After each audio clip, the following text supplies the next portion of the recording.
Hello ladies, another day. I hope you woke up like a heavenly citizen.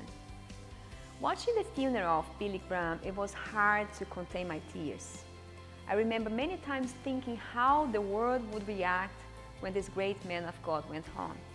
And home he went. Like many other saints, men and women of God who spent their lives for that which is eternal. Time. We all have it. God gave us one life. We don't have a way of measuring how many days, months, or even years it will last. However, today we have it, and we can choose how we are going to live it, or even better, how we are going to spend our days on this earth.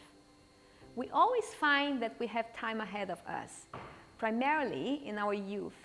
Every child dreams about growing up, being able to do things which adults do and which is denied them to do. My son once told me that he wanted to be an adult to boss someone around. There are some children who want to be teenagers to get a phone. It's difficult to find a teenager who isn't counting down the days to turn 18. The reasons vary, like learning how to drive. In short, what they crave is independence. No one will tell me what to do.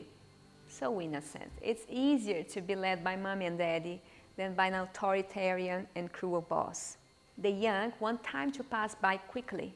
However, the older ones dream of finding a remote control which can make life go by in slow motion. It's impressive how time seems to be passing very slowly until our youth. Afterwards, it seems that someone pressed the fast forward button of our lives. It's when we realize that you turn into that auntie who would squeeze your cheek when you were a child, who would say, "Look at how much you're grown. Ah, time goes by so fast." So you used to hate hearing that. Irony or not, you have become your old aunt, and it went by quickly. So it's not easy facing that you are aging. We find tooth and nail to stop the process. There is no point. Time is relentless, it runs out. I remember the first shock I had was when I found out that I wasn't the right age to work at McDonald's in Brazil. For me, it was a shock. It's not that I longed to work for them, but it was that they no longer consider me young. I don't accept it. I am young. So a good friend of mine once told me that she discovered she was no longer young when she figured out that Tom Cruise was 50 years old. Today, he's older than that. So he was the iconic actor of our adolescence. So I remember once preaching to some teenagers and thinking that I was going to say a current word to show them that I was in. So I said tag hash instead of hashtag. So imagine the reaction of my audience. It was the same one I had in my teenager years when I saw someone older trying to be cool. So when someone younger than you shows you how to use some feature on your phone, it's a sign that time has passed for you.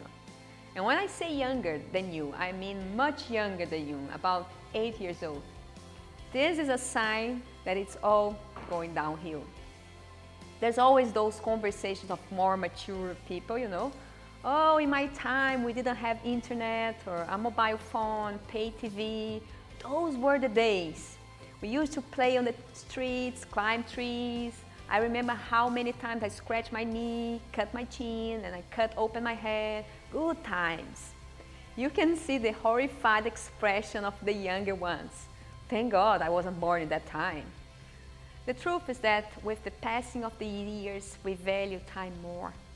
As the psalmist said in chapter 103, verse 14 to 16, "For he knows how we are formed.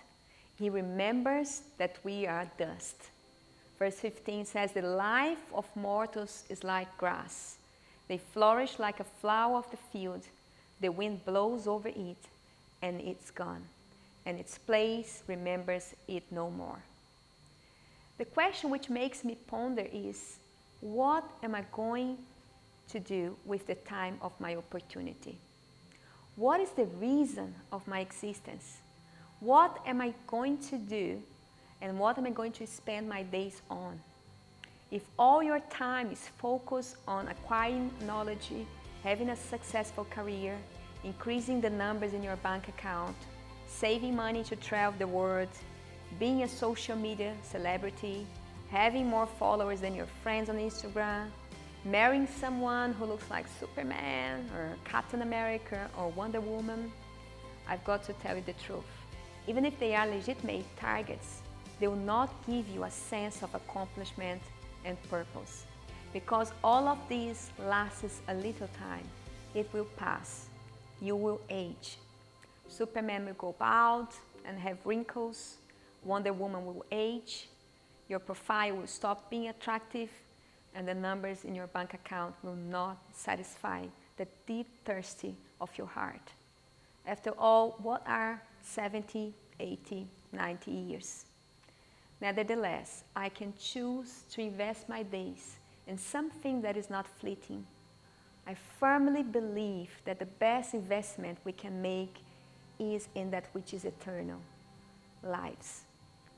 This was the choice of Abraham, Moses, Esther, Mary, Peter, John, Paul, Luther, Susanna Wesley, John Wesley, George Miller, Charles Finney, Moody, and Billy Graham made.